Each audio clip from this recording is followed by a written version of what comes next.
하나님께서 하나님을 알 수 있는 유일한 방법으로 인간에게 믿음을 주셨습니다. 우리는 하나님을 알 수 있는 방법이 오직 믿음뿐임을 알아야 합니다. 제자들이 예수님의 하시는 일을 직접 목격했죠. 죽은 자를 살리는 것도 보았고 안진뱅이를 일으키고 소경의 눈을 뜨게 하는 것도 보았습니다. 오병이어의 이적을 통하여 남자만 5,000명을 먹이시는 역사도 보았습니다. 그러나 그들이 믿음으로만 하나님을 알기 때문에, 예수가 누구신 줄을 알려면 믿음으로만 알 수 있기 때문에 예수님께서 제자들에게 물으셨을 때 사람들이 인자를 누구라 하느냐 물으셨을 때에 제자들은 그를 가장 위대한 사람으로 높였지만 그분이 독생자시요 하나님이신 것을 몰랐습니다.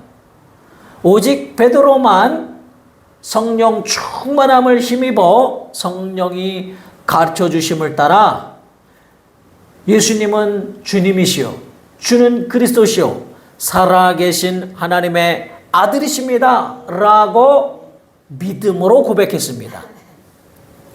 그러니까 믿음이라는 것은 사실은 자기 속에서 우러나오는 것이 믿음이 아니고 그것은 세상 말로 신념이라고 하죠. 자기의 생각에 확신을 갖는 것. 그런데 믿음이라는 것은 하나님이 주시는 것입니다. 베드로가 이렇게 고백했을 때에 예수님께서는 바요나 시몬아 네가 복이 있구나. 이를 알게 하니는 하늘에 계신 하나님이시니라 라고 말씀하셨어요.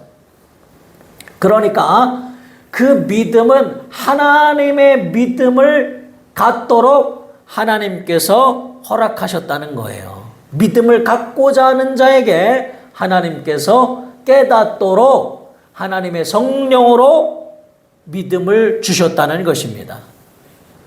그래서 하나님을 알 수 있는 유일한 방법은 믿음뿐임을 우리 하나님께서는 성경을 통하여 말씀하셨습니다. 그러니까 서기관들이 아무리 공부를 많이 하고 성경을 많이 읽고 성경을 해석하고 사람들의 존경을 받는다 하여도 믿음을 갖지 아니하니 예수를 십자가에 달아 죽여버리고 마는 것이고, 바리새인들이 이 성경의 율법을 따라 1.1획도 어기지 아니하고 완벽하게 겉모습으로는 정말로 흠잡을 데 없을 정도로 거룩하게 살았어요. 그러나 그들이 예수가 누구신 줄을 믿지 못함으로, 성령에 이끌리지 못함으로, 믿음이 없으므로 독사의 자식들아,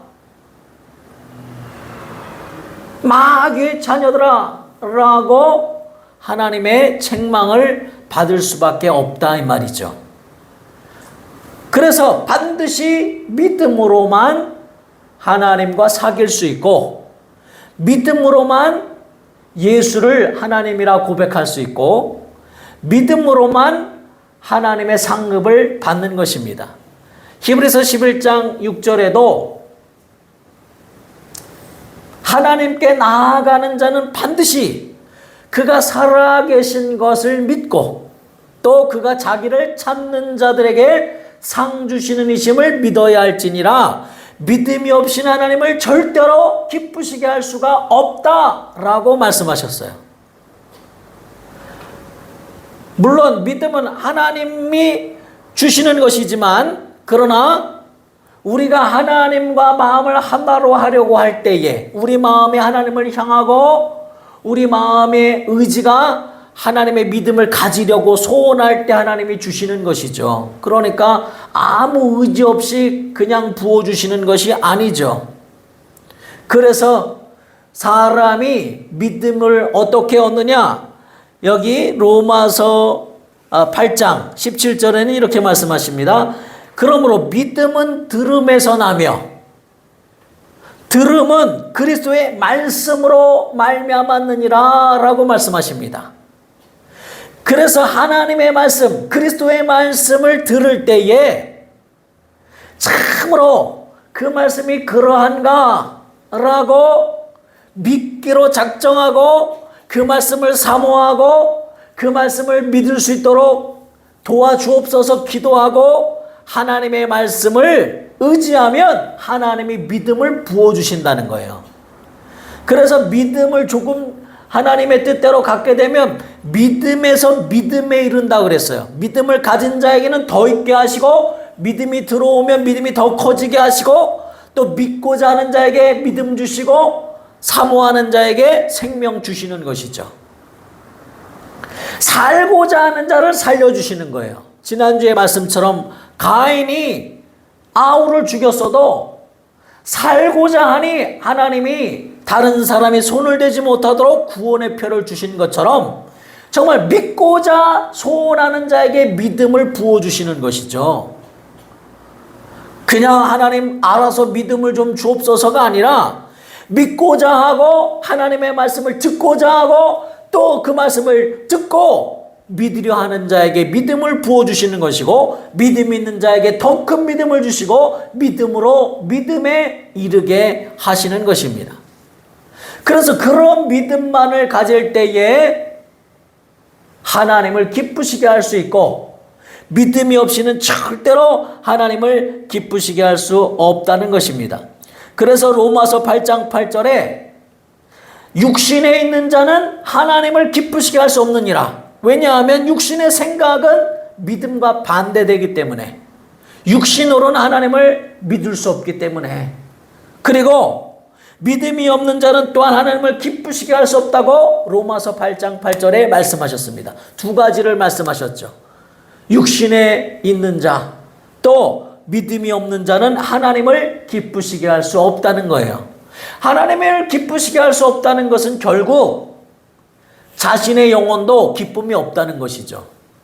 하나님을 기쁘시게 할 수 없다는 것은 결국 자기도 구원받지 못하는 것이고 행복할 수 없다는 것입니다. 믿음이 있는 자만이 하나님의 상급을 받는 것입니다.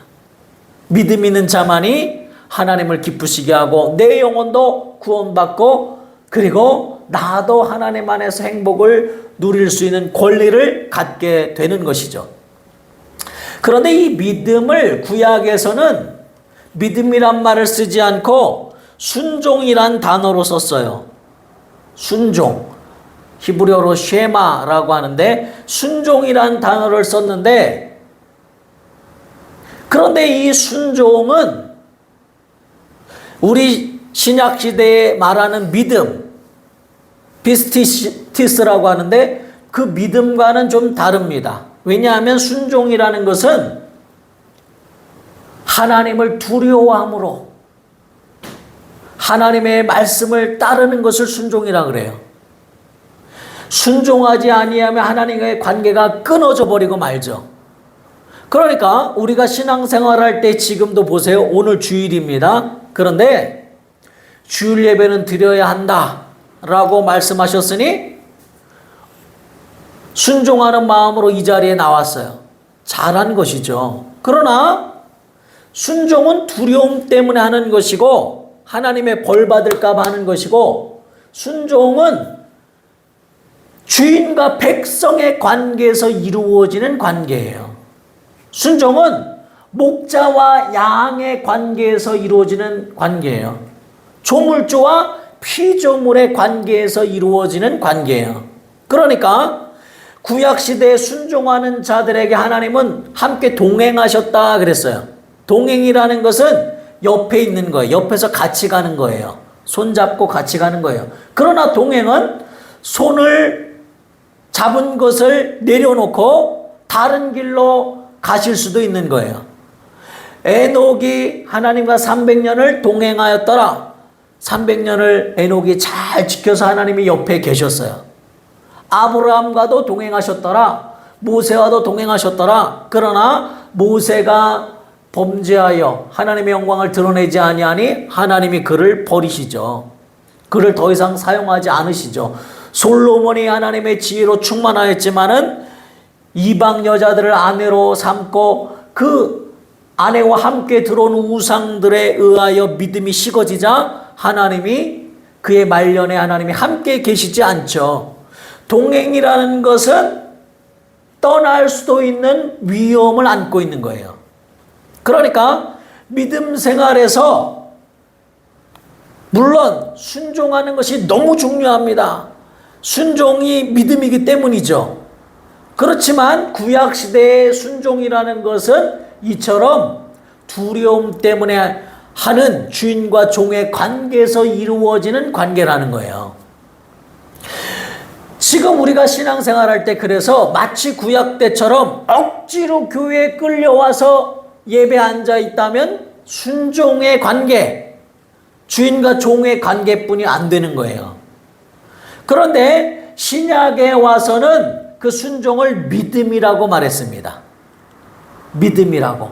그 믿음은 이제 예수 그리스도 십자가에 피 흘려 죽으심으로 말미암아 그를 믿는 자들, 예수 이름을 영접한 자들이 하나님의 자녀가 된 거예요.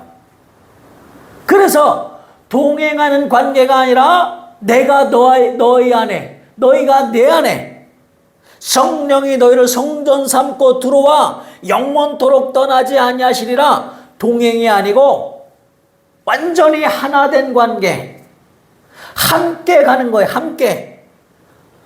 내 안에 예수가, 내가 예수 안에 영원토록 떠나지 않는 그분이 나와 함께 가는 거예요. 그래서 동행할 때처럼 함께 가다가 흩어지는 경우가 없고 항상 나와 함께 하시는 거예요. 내가 죄를 범하여도 그는 떠나지 아니하십니다. 심한 통곡과 눈물로 날 위하여 기도하십니다. 내가 그 길을 돌이켜서 회개하여 하나님의 사랑받기를 사모하시며 성령이 말할 수 없는 탄식으로 기도하십니다. 떠나지 아니하시고 걱정하시고 근심하시고 괴로워하시면서 나보다 나를 더 사랑하시면서 내 안에 거하십니다. 하나님 앞에 간구하십니다. 이 죄에서 사랑하는 그 자녀가 헤어나오도록 도와주옵소서. 나는 기도하고 있지 않을 때 날 위하여 기도하시는 성령. 그래서 버리지 아니하시고, 자녀가 된 사람은 호적에서 파는 게 아니에요. 종들은 버릴 수 있어요. 함께 일하다가 마음에 안 들면 잘라버릴 수 있어요. 그러나 자녀는 자를 수가 없는 거예요. 조금 모자란 자녀, 그래서 내 평생 힘든 짐 같은 자녀가 태어나도 버리는 경우를 보았습니까? 자기 평생을 바쳐서 자녀를 양육할 수밖에 없는 거예요. 부모라는 것은.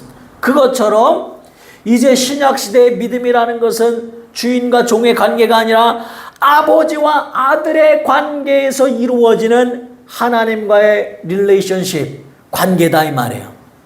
절대로 버리지 아니하시고 함께 하시는 관계다 이 말이에요.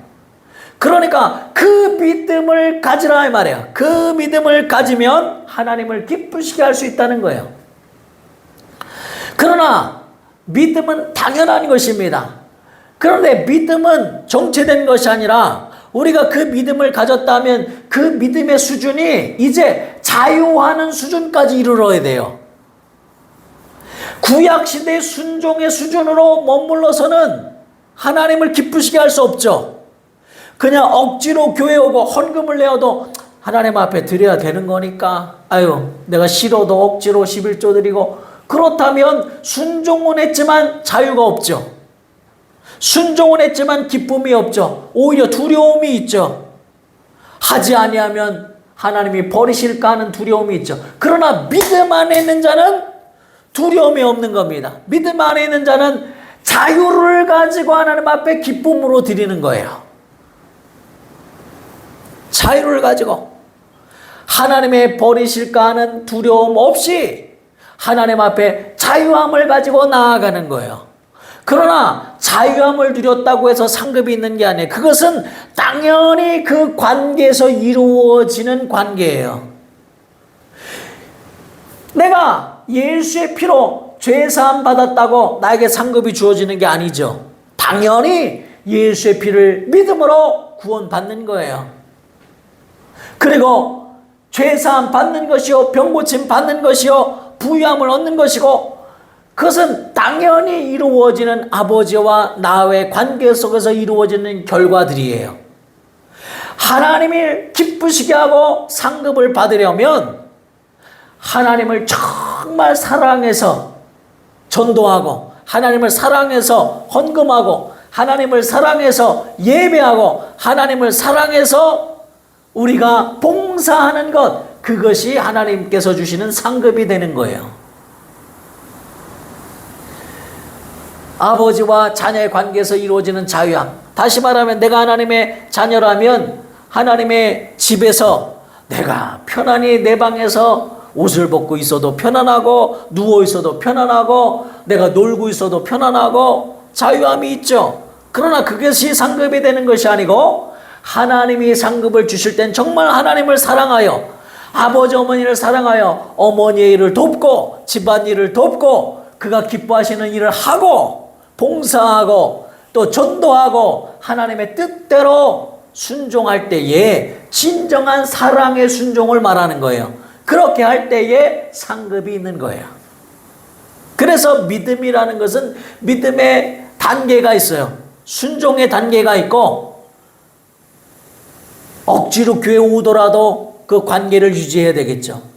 아직 말씀이 들어오지 않더라도 교회 나와야 되겠죠. 순종의 단계가 있고, 그 다음에 예수로 말미암아 믿음의 단계에 들어서는 거예요. 믿음의 관계에 들어선 사람은 이제 믿음에 이루는 역사를 봐야 하는데, 자유를 봐야 한다는 거예요. 믿음 때문에 자유함을 누려야 한다는 거예요. 믿음 때문에 진리를 알지니 진리가 너희를 자유케 하리라 하신 것처럼, 이제 억지로 하는 것이 아니라 자유함을 가지고, 내가 참으로 할 수도 있고 안 할 수도 있는 자유가 우리에게 있는 것이에요. 자유를 가지고 하나님 앞에 나오는 거예요. 그런데 그 믿음의 단계에서 더 한 단계 올라가면 사랑의 단계가 믿음의 참으로 완성된 단계라는 거예요. 다시 말하면 헌금을 하여도 정말 하나님을 사랑하여 하나님 앞에 드린다면, 과부의 두렙돈을 드릴 때 과부가 어떻습니까? 자기 생활비 전부를 다 드렸어요. 너무 사랑해서 드린 것이지, 예수님 보세요, 나 이 정도로 헌신합니다라고 보여준 게 아니에요. 예수님이 보던 말든 난 정말 너무 은혜 받아서 정말 하나님 앞에 다 드릴 것이 없지만은, 정말 다른 사람이 볼 때는 동전 몇 입분이 안 되지만은, 나에게는 온 생활비 전부를 하나님 앞에 정말 사랑함으로 드릴 때에 예수님이 칭찬하시고 축복하시더라 이 말이에요. 사랑함으로 할 때에 하나님이 역사하시는 거예요. 우리가 전도할 때도 마찬가지예요. 순종의 단계에 있는 사람은 당연히 전도해야지, 뭐 억지로라도 해야지, 그렇게라도 해야 되겠죠. 그러나 자유함이 없는 거예요. 그냥 끌려가는 거예요. 그런데 정말 너무너무 하나님의 은혜가 감사해서, 하나님을 정말 사랑해서, 하나님 정말 내게 주신 이 사랑을 내가 견딜 수가 없습니다. 이 사랑을 내가 전하지 않고는 내가 견딜 수가 없습니다. 내게 행하신 하나님의 놀라우신 은혜를 내가 전하지 않고는 견딜 수가 없습니다. 말하지 않고는 내가 정말 견딜 수가 없습니다. 자랑하지 않고는 어찌할 수가 없습니다 하고, 정말 기쁨으로 가서 내게 행하신 하나님의 은혜를 말하고, 내게 행하신 하나님의 사랑을 증거하는 것, 그것이 하나님을 사랑하는 믿음의 단계라는 거예요. 그러면 하나님은 너무 기뻐하신다는 거예요. 우리가 아내를 구원하고자 할 때, 남편을 구원하고자 할 때, 내가 예수 믿었으니 당연히 전도해야지 하는 것과, 정말 하나님을 너무 사랑해서 그 영혼을 사랑하는 마음으로 그 영혼이 지옥불에 떨어지는 것을 볼 수 없으므로 정말 사랑하는 마음으로 하는 것과는 다른 거예요. 내가 어머니를 모시고 있는데 자녀로서 당연히 어머니를 위해서 뭔가 해야 한다라고 의무감을 가지고 순종한다면, 그것은 율법 아래 있는 것과 같은 것이고, 정말 사랑해서, 참으로 사랑해서 내가 밥 한 그릇이라도 드리고 사랑하는 마음으로 걱정하고 사랑이 담겨 있을 때에 상급이 있는 거예요, 사실은. 그래서 그것이 너무나 다르다는 것을 저도 알아요. 의무감으로 할 때와 정말 그 영혼을 사랑해서 할 때와는 다른 거예요. 자녀를 양육함에도 부모가 내가 부모니까 내가 의무가 있으니까 내가 이 정도는 해줘야지 하는 것과 정말 이 자녀를 사랑해서 이 자녀가 잘 되기를 바라고 이 자녀가 내가 참으로 꿈꾸는 것을 이 자녀가 함께 꿈꾸고 이 자녀가 정말 행복하기를 원해서 해주는 것은 다른 거예요. 사랑해서 하는 것은 다른 거예요. 여러분 사랑을 다 해보셨잖아요. 그래서 결혼하신 것이죠. 물론 결혼하고 사랑이 변질되지만 정말 사랑해서 하잖아요. 그 사랑할 때 어떻습니까? 그 사람의 부족한 것도 다 내가 담당하려 하고 사랑할 때 어떻습니까? 내가 가진 것도 다 주려고 하고 다 양보하고 그 사람이 기뻐하면 나도 기뻐하고 말하지 않아도 내가 헌신한다 이 말이에요. 왜? 사랑하니까. 그런데 그 사랑이 하나님을 향해야 한다는 거예요. 신앙생활의 믿음이라는 것은 하나님을 사랑하여 할 때에 하나님이 기뻐하신다는 거예요. 예수님께서 십자가에 죽으시는 것은 물론 예수님도 힘드신 일이에요. 하나님이신 그분이 하나님의 이름을 모독하는 자들 앞에 부끄러움을 당하고 하나님이 죽임당하는 꼴을 보여야 하니 하나님으로서 또 아버지 앞에 이렇게 해야만 하는 것입니까? 이렇게 해야만 하나님의 뜻이 이루어지는 것입니까? 그러면 이 잔을 내가 받겠습니다 라고 예수님도 괴로워할 만큼, 그러나 예수님은 아버지를 사랑함으로 아버지여, 영원 전부터 아버지와 내가 사랑의 관계 안에서 아버지가 내 안에 내가 아버지 안에 있는 것을 아버지 아십니다. 난 아버지 이름을 영화롭게 합니다. 내가 죽기까지 아버지를 사랑하여 복종합니다 라고 말했어요. 그러니까 아버지도 예수님이 공생애를 시작할 때 처음 고백이 뭐예요? 저는 내 사랑하는 자요 내 기뻐하는 자라. 정말 예수님의 믿음은 아버지가 기뻐하시는 믿음이요, 예수님이 행하시는 모든 일은 아버지를 사랑하여 하니 아버지도 예수를 지극히 사랑하여 모든 이름에 뛰어난 이름을 주시고 만물이 그 이름 앞에 무릎 꿇게 하시고 너무도 사랑하여 예수도 아버지를 너무도 사랑하여 십자가를 지시는 거예요. 아버지요 아버지요 라고 아버지를 부르며 내 영혼을 아버지 손에 부탁하나이다 라고 예수님도 그 끔찍한 십자가의 공생애를 마치시기까지 죽기까지 순종하신다 이 말이에요. 왜? 사랑함으로 순종하시는 거예요.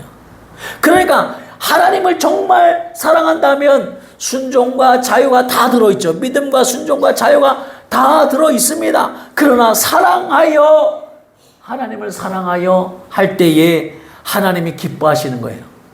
우리는 우리의 신앙생활을 돌아봐야 합니다. 내가 정말 하나님을 사랑하는가? 그래서 성경에 너희 안에 예수가 있는가? 예수가 너희 안에 거하시는가? 너희 믿음을 시험하고 확증하라 그랬는데, 바꿔 말하면 정말 너희가 믿음이 있는가 없는가 너희 자신을 시험하고 확증하라 그랬잖아요. 믿음의 마지막 단계인 사랑을 거기다 대입시키면 너희 안에 정말 사랑이 있는가? 하나님을 사랑하는 마음이 있는가? 예수를 사랑하는가? 너희 마음을 점검하라는 거예요. 우리는 어떻게 보면 자기 자신만 사랑해서 나를 좀 도와주옵소서, 이것을 도와주옵소서, 저것을 도와주옵소서, 나를 좀 사랑해 주옵소서 사랑만 갈구하지만 우리 믿음의 수준이 올라갈수록 당연히 사랑은 하나님이 주시는 것이고 내가 예수를 더 사랑하기 원합니다 이렇게 고백하게 되어 있는 거예요. 너무 사랑해서 하나님의 일을 하기 원합니다. 하나님의 일을 할 때에 하나님을 사랑해서 해야 한다는 거예요. 우리가 찬양을 할 때에도 예배의 순서니까 찬양하는 게 아니고 정말 예수님을 사랑해서 그 은혜가 감사해서 사랑하기 때문에 해야 한다는 거예요. 신앙생활도 예배도 하나님을 사랑해서 해야 한다는 거예요. 그 힘든 전도도 하나님을 사랑해서 한다면 기쁨이 되는 것이죠. 선교도 하나님을 사랑해서 하는 것이고, 우리가 순종하는 모든 것도 하나님을 사랑하기 때문에 해야 한다는 거예요. 그래서 하나님을 사랑한다면 정말 하나님께서는 우리에게 축복을 부어주시는 거예요. 아니, 하나님을 사랑하는 자에게 하나님은 모든 사람 앞에, 천사들 앞에서 저는 내 사랑하는 아들이요 내 기뻐하는 자라고 예수님께 하신 그대로 우리에게도 역사하시는 거예요. 봐라, 저는 내 사랑하는 아들이다, 저는 내 기뻐하는 자라. 그런 음성을 들을 수 있을 만큼 예수님을 사랑하는 것이 믿음의 단계예요. 그렇게 사랑하여 신앙생활할 때 기쁨이 넘치는 거예요. 그렇게 사랑하여, 예수님을 사랑하여 하는 모든 신앙생활이 하나님이 기뻐하시는 것이고, 하나님이 복 주시는 것이고, 내가 진리 안에서 자유케 되는 것이고, 하나님을 사랑하여 할 때에 내 영혼의 기쁨이 충만한 거예요. 내가 정말 행복한 거예요. 하나님을 사랑하는 마음이, 아니 나 같은 사람이 어떻게 예수를 이렇게 사랑할 수 있는가 라고 고백할 정도로 우리의 믿음이 반드시 다음 단계로 넘어가야 돼요. 그렇지 않으면 믿음은 정체된 것이고 죽어가는 거예요. 썩어가는 거예요. 반드시 자유함을 얻으셔야 돼요. 믿음이란. 자유함을 얻었으면 반드시 예수님을 사랑하셔야 돼요. 그래서 예수님을 사랑할 때에, 사랑하여 우리가 봉사할 때에, 사랑하여 우리가 순종할 때에 하나님께서는 축복하시고 상급을 주시는 분이심을 확실히 믿어야 한다는 거예요. 그 믿음을 가질 때에 하나님의 역사가 나타나는 줄 믿으시길 우리 주 예수 이름으로 축원합니다. 여러분, 자기 믿음을 살펴보세요. 내가 정말 얼만큼 예수님을 사랑하는가 생각해 보세요. 예수님을 사랑하겠습니다. 예수님을 사랑할 마음을 접소서. 믿음도 하나님의 믿음을 가지라. 성경에 이렇게 말한 것처럼 성령이여 내게 예수님 사랑하는 마음을 주옵소서. 이 무디고 이 정말로 아무것도 없는 이 마음, 참으로 탁하고 세상 풍파에 찌들은 이 마음에 예수님 사랑의 마음을 주옵소서. 예수님을 사랑하는 믿음을 주옵소서. 여러분, 이 시간 간절히 우리 주님 앞에 통성으로 기도하실 때에 하나님 아버지, 무엇이 죄입니까? 주님 사랑하지 않는 것이 죄입니다. 예수님 사랑하지 못한 이 죄를 용서하여 주옵소서. 내가 구약의 사람들처럼 억지로 끌려나와 순종하듯 의무감으로 하는 것들을 회개합니다. 주님 사랑하여 신앙생활하고, 주님 사랑하여 헌신하고, 주님 사랑하여 찬양하고, 주님 사랑하여 기도하게 하여 주옵소서. 이 시간 통성으로 자기 영혼 위하여 회개하시며 기도하시겠습니다. 하나님